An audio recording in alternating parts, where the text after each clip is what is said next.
الحمد للہ رب العالمین والصلاة والسلام علی رسولہ الکریم وعلی آلہ واصحابہ اجمعین۔ قال اللہ تعالیٰ فی القرآن المجید اعوذ باللہ من الشیطان الرجیم بسم اللہ الرحمن الرحیم۔ یا ایہا الناس انا خلقناکم من ذکر وانثی وجعلناکم شعوبا وقبائل لتعارفوا ان اکرمکم عند اللہ اتقاکم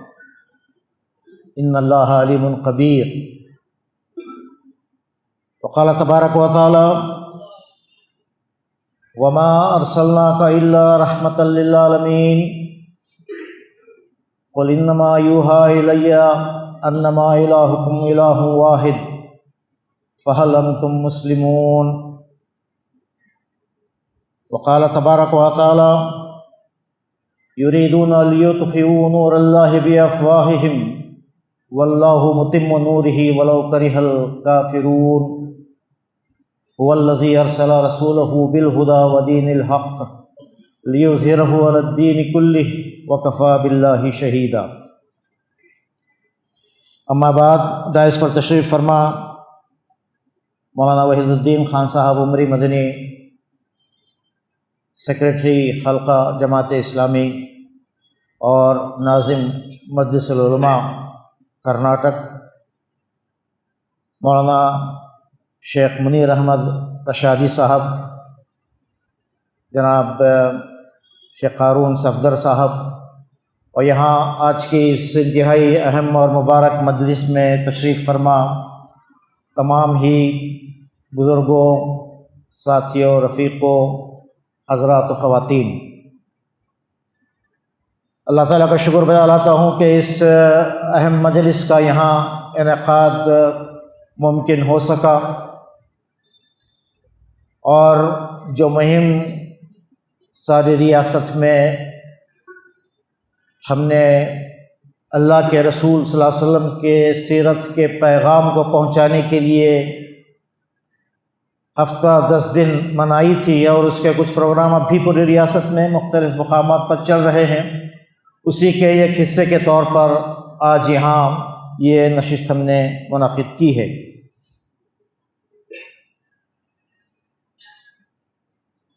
مگر پہلے اس وقت کی جو صورتحال ہے اور ہم سب کے دل کا جو درد ہے، اور فلسطین میں اس وقت جو ظلم اور بربریت کا مظاہرہ ہو رہا ہے، اس پر چند باتیں آپ کے سامنے گوش گزار کرنا چاہتا ہوں۔ دنیا کی تاریخ میں اسرائیل ایک ایسی اللیجٹمیٹ ریاست ہے، ایک اللیجٹمیٹ چائلڈ ہے، جس کو زبردستی 1948 میں فلسطین کے ملک میں گھسایا گیا، آباد کرنے کی کوشش کی گئی، جس خطے میں عرب اور فلسطین ہزاروں سال سے آباد ہیں، اور جہاں سے 70 AD میں ٹائٹس نے یہودیوں کو خالی کیا تھا، اور دنیا بھر میں لوگ ڈایاسپورا کہتے ہیں، یعنی پھیل گئے تھے، مختلف ممالک میں تتر بتر ہو گئے تھے۔ دوبارہ ان کو یہاں لا بسانے کی سازشیں 1997 سے شروع ہوئیں، اور گزشتہ 125 سال کی داستان ہے۔ تھیوڈر ہرزل نے پہلے اس سلسلے میں ایک بڑی کانفرنس کی، پھر اس کے بعد 1917 میں بالفور اگریمنٹ ہوتا ہے، جس میں برٹش مینڈیٹ کے تحت یہ طے کیا جاتا ہے کہ اسرائیلیوں کو ہر جگہ سے مائیگریٹ کر کے یہاں آباد کیا جائے۔ داستان بہت لمبی ہے، مگر اس وقت سے سلطان عبدالحمید کا واقعہ بھی ہے کہ کس طرح یہودیوں نے ان تک پہنچ حاصل کی اور کوشش کی کہ وہ ان کے لیے فلسطین میں ایک خطہ ان کے لیے مختص کر دیں، ڈیڈیکیٹ کر دیں، مگر انہوں نے ان کو دھتکار دیا۔ مگر برابر ان کی سازشیں ہوتی رہیں اور یہ معاملہ چلتا رہا، اور برٹش مینڈیٹ، وہ برٹش جو اس وقت جس کا سامراج ایسا تھا کہ اس میں سورج نہیں غروب ہوتا تھا، ایسی ان کی طاقت تھی، تو ان کے زبردستی ان کی کوششوں سے آہستہ آہستہ اسی فلسطین میں یہودی آ کر آباد ہوتے رہے، اور اس خطے میں جہاں 2% بھی نیچرل سٹیزنز یہودی نہیں تھے، زیونزم کی کوششوں کے نتیجے میں آج آپ دیکھتے ہیں کہ وہاں کا 90% لینڈ فلسطین کا، جب یو این نے فیصلہ کیا اسرائیل کو ریکگنائز کرنے کا، تو اس نے 45% لینڈ اسرائیل کے لیے، 55% لینڈ فلسطین کے لیے طے کیا تھا۔ مگر یہ جو ایکسپانشن کا پالیسی ہے، یہ جو ریشیل سپیریارٹی کا زوم ان کو ہے، یہ جو اپارٹائڈ کی پالیسی پر مسلسل اس وقت سے عمل پیرا ہیں، اور برابر اپریشن کے ذریعے، ظلم کے ذریعے، آبادیوں کو لا بسانے کے ذریعے اور سیٹلمنٹس کے ذریعے یہ برابر اپنی آبادی کو وہاں بڑھاتے چلے جا رہے ہیں۔ اور اسی فلسطین میں جہاں عرب فلسطین صدیوں سے آباد تھے، بڑی تعداد ان کی وہاں سے 75% فلسطین وہاں سے ہجرت کرنے پر مجبور ہو گئے، ریفیوجی بن گئے، اپنے ہی لینڈ میں آج وہ ریفیوجی ہیں، اور قریب کے ممالک میں وہ مائیگریٹ کرنے پر مجبور ہوئے، اور ایک مسلسل داستان ہے۔ اصل مسئلہ آکیوپیشن کا ہے، یہ بات سمجھنے کی اور سمجھانے کی ضرورت ہے کہ ریزسٹنس مسئلہ نہیں ہے۔ حماس یا فلسطین کی طرف سے مدافعت، اور مدافعت میں جو کچھ ان کے لیے بس تھا، ممکن تھا، جو کچھ وہ غیور لوگ اپنے کوششوں سے جو کچھ بھی وہ کر رہے ہیں، وہ مسئلہ نہیں ہے۔ مسئلہ اصل میں فلسطین پر زبردستی کا آکیوپیشن ہے جو اسرائیل کی طرف سے وہاں ہوا ہے۔ چنانچہ آج آپ دیکھ رہے ہیں کہ اس وقت حماس کے حملوں کو بہانہ بنا کر، جیسا 9/11 کو بہانہ بنا کر ساری دنیا میں انہوں نے دہشت گردی کے عنوان سے مسلم ممالک کو کھدیڑا، اور کیا افغانستان اور کیا عراق، یہ پوری داستان ہمارے سامنے ہے۔ کچھ اپنے گریٹر اسرائیل کے اس منصوبے کو روب عمل لانے کے لیے، آپ کو معلوم ہونا چاہیے کہ اسرائیل جو خواب دیکھنا چاہتا ہے اور جس کا نقشہ انہوں نے اپنے پارلیمنٹ نیسٹ میں نصب کر کے رکھا ہے، وہ ایک ایسا گریٹر اسرائیل ہے جو ایک طرف نیل تو دوسری طرف یوفریٹس ریور کے درمیان جتنا بھی علاقہ ہے اس کو وہ اپنی مملکت تصور کرتے ہیں۔ اور اس وقت کے بارڈرز ہی کی بات نہیں ہے، اس وقت کے ویسٹ بینک اور غزہ ہی کی بات نہیں ہے، بلکہ اردن کا، مصر کا، سیریا کا، عراق کا بڑا حصہ اور حجاز کا ایک بڑا حصہ، یہاں تک کہ مدینے تک وہ اپنی ریاست کا خواب دیکھنا چاہتے ہیں۔ چنانچہ جو لوگ فالو کر رہے ہیں انہوں نے دیکھا ہوگا کہ اس کو بہانہ بنا کر، اس کو ایک پریٹیکسٹ کے طور پر استعمال کر کے وہ اپنی اس پالیسی پر گویا کہ عمل کرنا چاہتے ہیں۔ اس حقیقت سے اور اس جو ریالٹیز ہیں اس کو سمجھنے کی اور لوگوں کو آگاہ کرنے کی، اور اس کے سلسلے میں سارے مسلمانوں کو متحد کرنے کی ایک آواز بنانے کی آج بڑی ضرورت ہے۔ یہ وہی فلسطین ہے، یہ وہی مسجد اقصی ہے جو ہمارا تیسرا موسٹ ہولیسٹ شرائن ہے، ہمارا قبلہ اول رہا ہے۔ 14.5 سال جس کی طرف رخ کر کے آپ صلی اللہ علیہ وسلم اور صحابہ کرام نمازیں پڑھتے رہے، اور جہاں سے آپ صلی اللہ علیہ وسلم نے معراج کا سفر آپ نے کیا، سبحان الذی اسریٰ بعبدہ لیلا من المسجد الحرام الی المسجد الاقصی الذی بارکنا حولہ، قرآن کہتا ہے۔ اسی مسجد اقصی جس میں آپ صلی اللہ علیہ وسلم نے تمام انبیاء کی امامت کی، اسی مسجد جس کے سلسلے میں 3 مساجد ہیں جس کی زیارت کی جا سکتی ہے، اور اس میں ایک مسجد اقصی بھی ہے۔ اسی مسجد جس کے سلسلے میں آپ صلی اللہ علیہ وسلم نے یہ پیشن گوئی کی ہے، یہ خبر دی ہے کہ جب فتنوں کا دور آئے گا تو وہ لوگ جو اس مسجد کے اطراف، یعنی یہی فلسطین اور یہی غیور مسلمان وہاں کے، وہ لوگ ان کے متقی ہونے کی، ان کے راسترو ہونے کی، ان کے حق پر ہونے کی آپ صلی اللہ علیہ وسلم نے بشارت دی ہے۔ چنانچہ یہ مسئلہ محض یہ جیوس کے خلاف مسلمانوں کی جد و جہد نہیں ہے، یہ تو ایک ظالم کے خلاف، ایک اپریسر کے خلاف، ایک زبردستی اپنے اس ملک پر قبضہ کر کے وہاں کے باشندوں کو ہر قسم کے ظلم سے ان پر ظلم آج جو توڑے جا رہے ہیں، اس حقیقت کو سمجھنے اور اس ظلم کو مٹانے اور مظلوموں کے حق میں کھڑا ہونے اور اس سب سے بڑی ناانصافی اور یہ جو انجسٹس ہے اس کو انڈو کرنے کے لیے ساری دنیا کو آج متحد ہونے کی ضرورت ہے۔ یہ جیسا کہ قرآن نے تصریح کی ہے، ضربت علیہم الذلۃ اینما ثقفوا الا بحبل من اللہ وحبل من الناس۔ یہود کا یہاں اس وقت ایک ریاست کا بن جانا اور آج ان کا اپنی قوت کا مظاہرہ کرنا، اصل میں اس سے پریشان ہونے کی ضرورت نہیں ہے۔ یہود کو تو باقی رکھا گیا ہے ذلت کی ایک نشانی کے طور پر۔ انہوں نے اپنے انبیاء کے ساتھ جو سلوک کیا اور جو مقام اور منصب ان کو دیا گیا تھا دنیا کی قیادت اور رہنمائی کا، جو کہ آج مسلمانوں کے حوالے ہے، اس کے ساتھ جو بے انصافیاں اور بدعہدیاں انہوں نے کی تھی، اس کے سزا کے طور پر ان کو آج باقی رکھا گیا ہے۔ اور ان کی پوری تاریخ پر آپ نگاہ ڈالیں گے تو ایک ٹیمپرری فیز ہے کہ آج یہ یہاں اس وقت قبضہ جمائے ہوئے ہیں۔ انشاءاللہ بہت زیادہ دیر نہیں لگے گی کہ یہ دوبارہ اپنی ذلت اور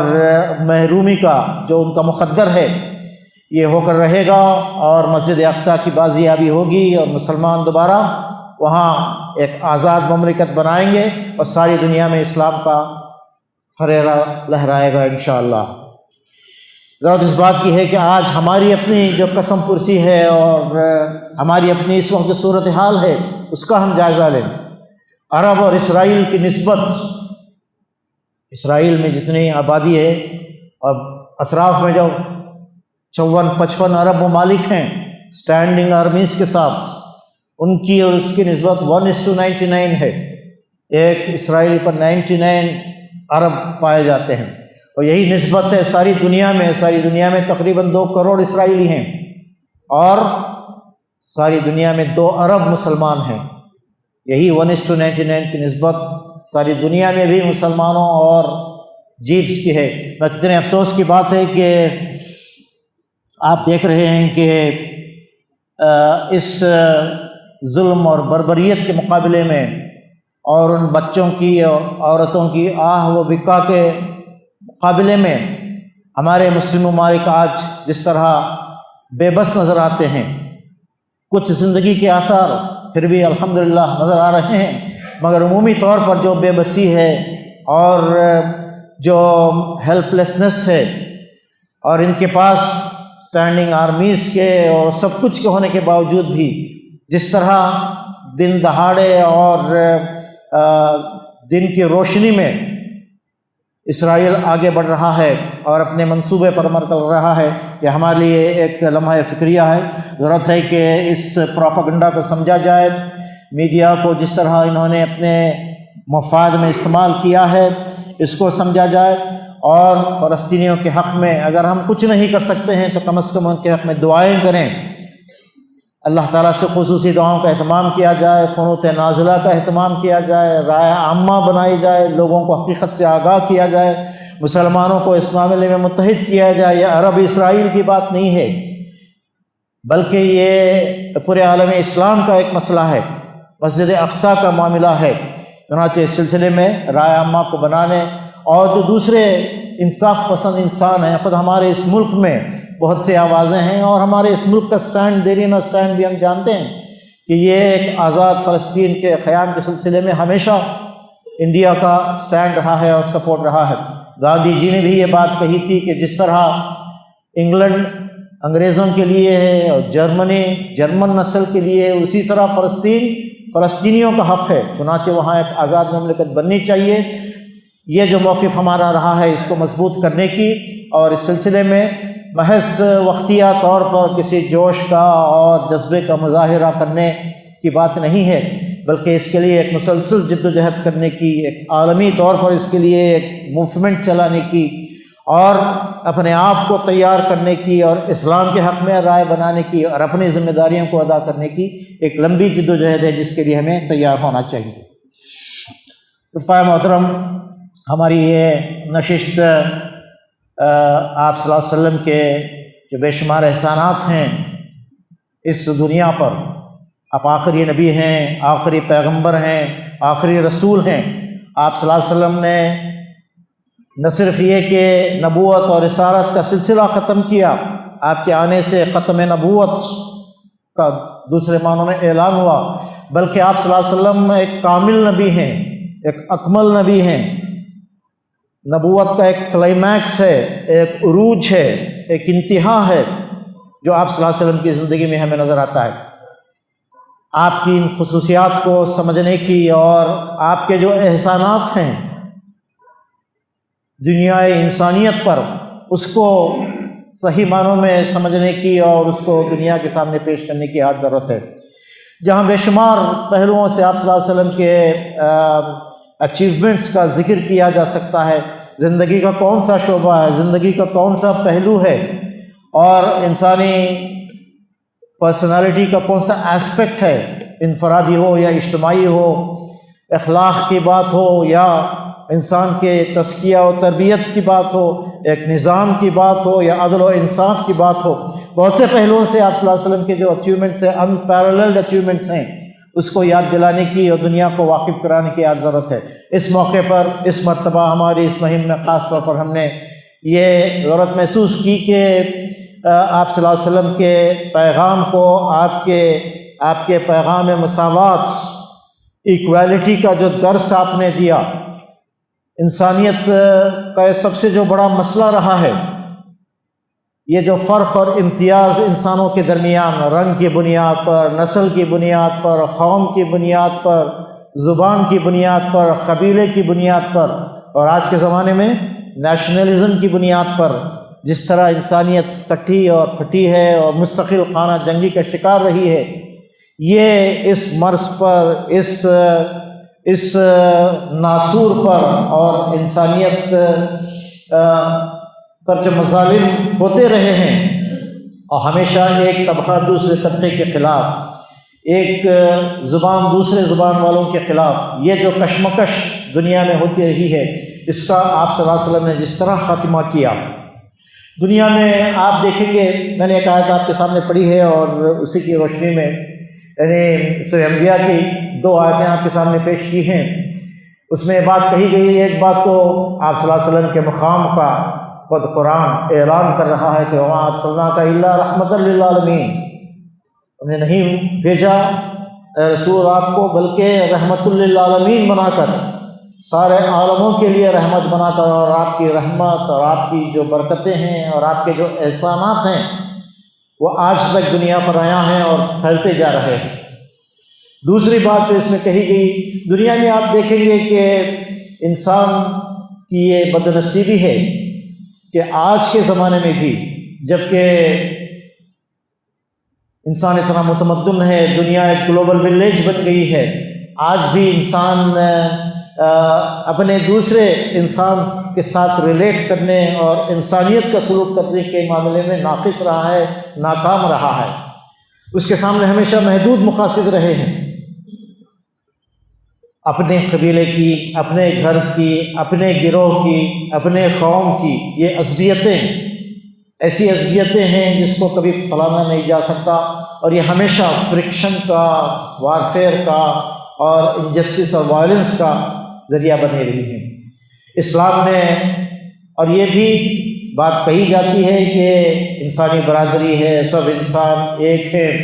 فریٹرنیٹی کی بات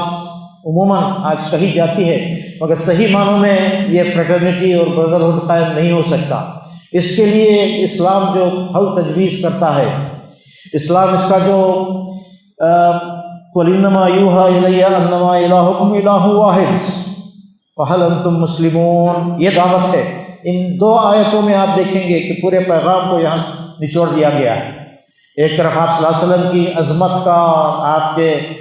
رحمت للعالمین کا، اور آپ کے ساری دنیا کے رہنما ہونے کا، آخری پیغمبر ہونے کا، اور پوری انسانیت کے لیے محسن انسانیت ہونے کا اعلان کیا جا رہا ہے، تو دوسری طرف آپ کی تعلیم کا نچوڑ،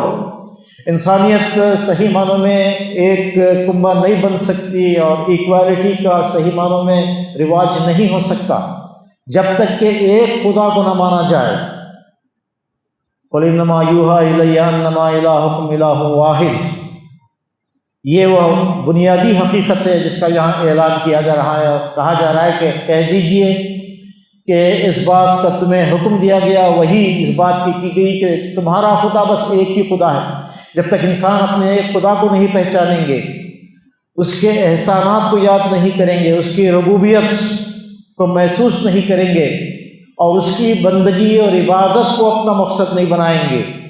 اس کی رضا کو اپنی زندگی کا مقصد نہیں طے کریں گے، اس وقت تک صحیح معنوں میں برادری پیدا نہیں ہو سکتی، اس وقت تک ایکوالٹی پیدا نہیں ہو سکتی۔ آپ صلی اللہ علیہ وسلم کا لایا ہوا انقلاب کی خصوصیت ہی یہ ہے کہ آپ نے ایک خدا کا تعارف کرایا، توحید کی دعوت دی، اس خدا کی بندگی کی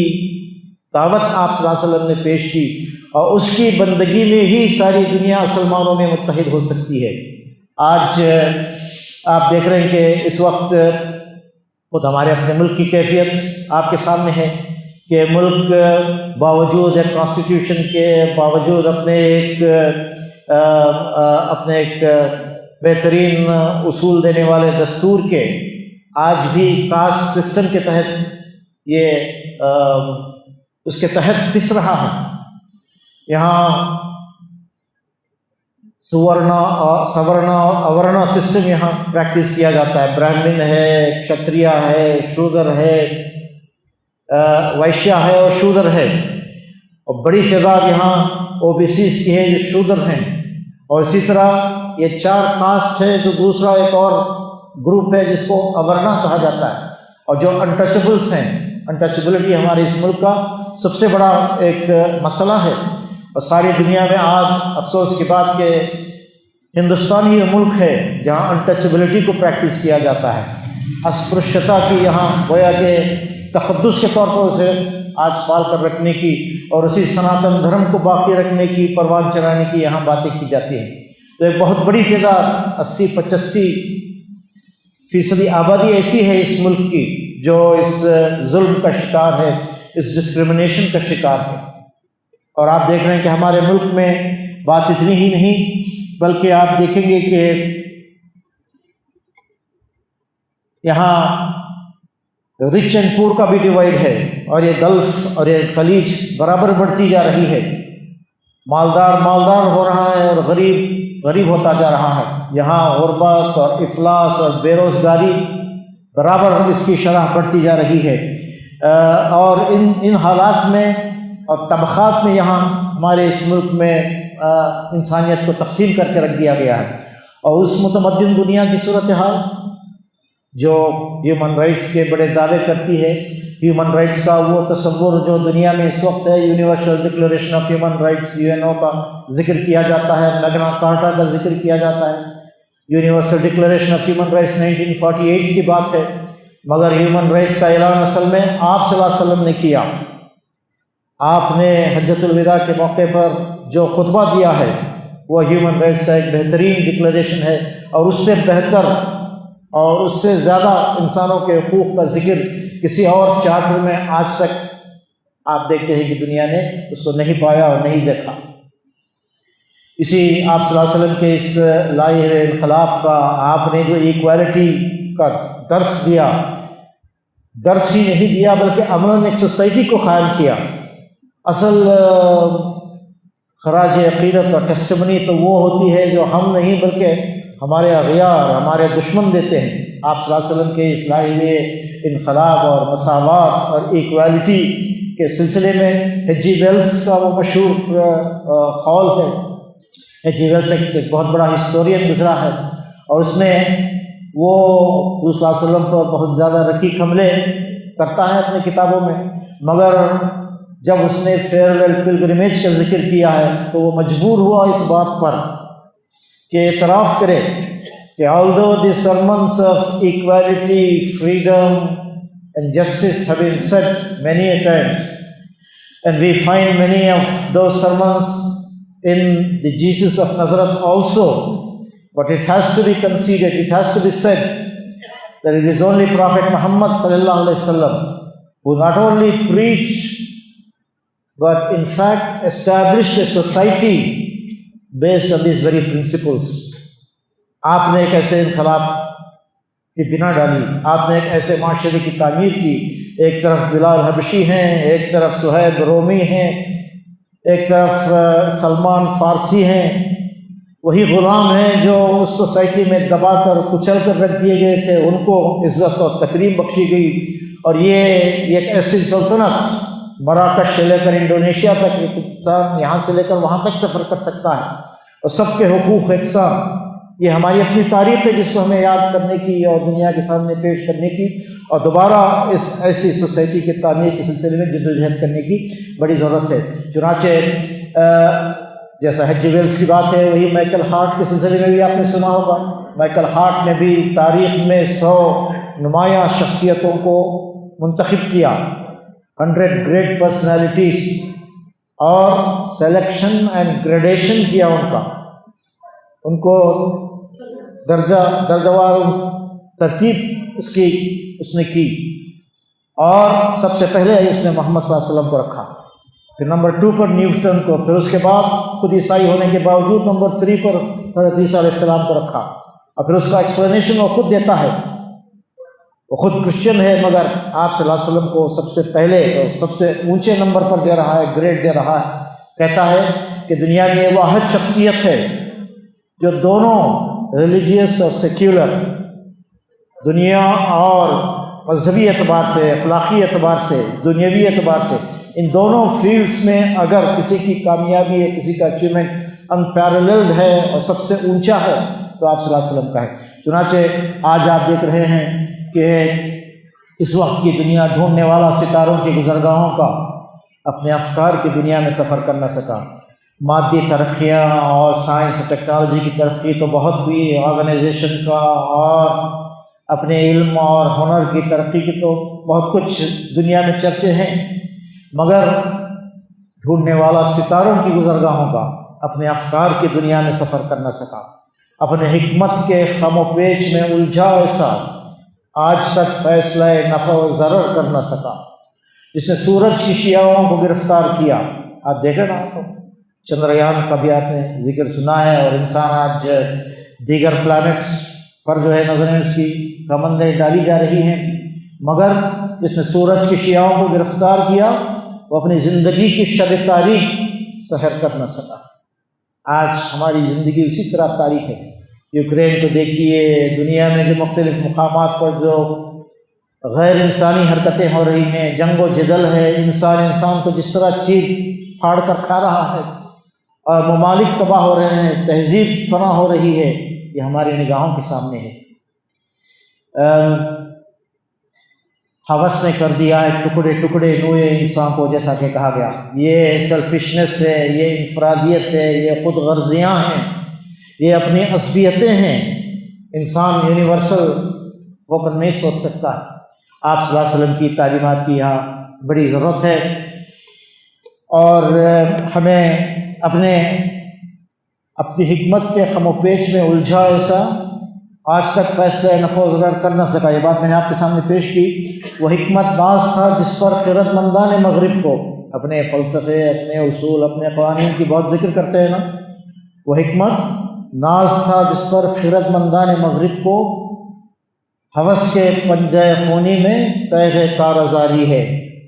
یہ ہے تعبیر اس وقت دنیا میں جو کچھ ہو رہا ہے، اس کا نقشہ یہاں علامہ اقبال نے کھینچ کر رکھ دیا ہے۔ یہ ہوس رانی ہے، یہ انسان کو ایک حیوان نما، حیوانات بھی آپس میں جو نہیں کرتے ہیں وہ انسان آج ایک دوسرے کے ساتھ کر رہا ہے۔ چنانچہ اس صورتحال کو بدلنے کے لیے اگر کوئی پیغام، اگر کوئی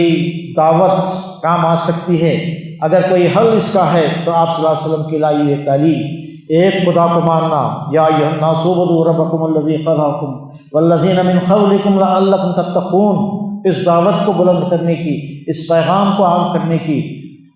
آج کے انسان کو اس کے خدا کی پہچان کرانے کی۔ شرک کی بنیاد پر لوگ آج بکھرے ہوئے ہیں، عصبیتوں میں بٹے ہوئے ہیں۔ ان سب کو ایک انسان، ایک ماں باپ کی اولاد اور ایک خدا کی بندگی پر جوڑنا ہماری اصل دعوت ہے، جیسا کہ آپ صلی اللہ علیہ وسلم نے حجۃ الوداع کے موقع پر اعلان کیا، یا ایھا الناس الا ان ربکم واحد، اے لوگوں تمہارا رب ایک ہے، وَإِنَّ أَبَاكُمْ وَاحِدٌ، تمہارے باپ ایک ہیں، أَلَا لَا فَضْلَ لِعَرَبِيٍّ عَلَى الْأَعْجَمِيِّ وَلَا لِأَعْجَمِيٍّ عَلَى الْعَرَبِيِّ وَلَا لِأَسْوَدَ عَلَى الْأَحْمَرِ وَلَا لِأَحْمَرَ عَلَى الْأَسْوَدِ إِلَّا بِالتَّقْوَىٰ۔ آج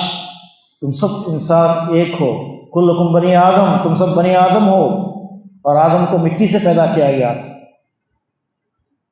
اور کسی عرب کو اجمی پر، کسی اجمی کو عرب پر،